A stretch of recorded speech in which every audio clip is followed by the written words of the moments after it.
दरम्यान ह्या सगळ्या प्रकारानंतर मुंढवा जमीन घोटाळ्यानंतर अजित पवारांवरती राजीनाम्यासाठी आता दबाव वाढलाय। विरोधी पक्षांकडून अजित पवारांच्या राजीनाम्याची एकमुखी मागणी केली जातेय।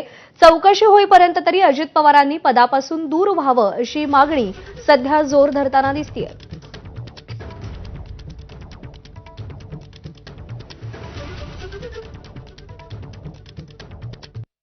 अजित पवारांच्या राजीनाम्याची मागणी आहे। नाही, 100% बघा, कुटुंबातील व्यक्ती आहेत त्यावेळेस तुम्ही जर दुसऱ्याकडे बोट दाखवत असाल तर स्वाभाविक आहे तो बोट यांच्याकडे पण येईल। पण आता हे धाडस मुख्यमंत्री करतील का हे महाराष्ट्रातील जनता बघते आहे।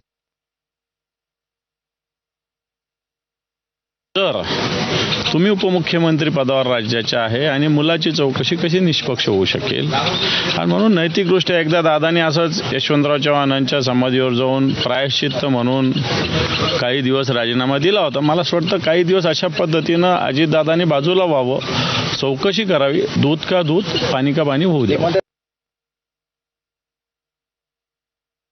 मी म्हणतोय की या व्यवहाराची पूर्णपणे चौकशी होईपर्यंत राजीनामा द्यावा।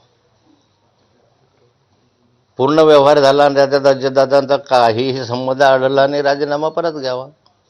पण नैतिक जबाबदारी तर स्वीकारली पाहिजे। आपला मुलगा त्या ठिकाणी व्यवहार केलेला आहे, सरकारी जमीन आहे, आता नसताना तर कसं होईल?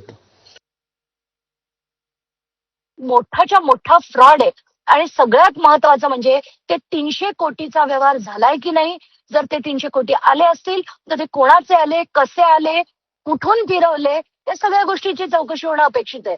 आता याच्यासाठी 10 कोटीचा वरचा व्यवहार असला तर पोलिसांकडनं तो ईओडब्ल्यू कडे गेला पाहिजे। म्हणून माझी मागणी अशी आहे की हे ईओडब्ल्यू आणि ईडीनी पैशाची चौकशी करावी। अजित पवारांचा राजीनामा हा झालाच पाहिजे। आणि यावेळेस मी तर ठरवलंय की मी वेड्यासारखं लढणार आहे जोपर्यंत या व्यक्तीला आता धडा शिकवत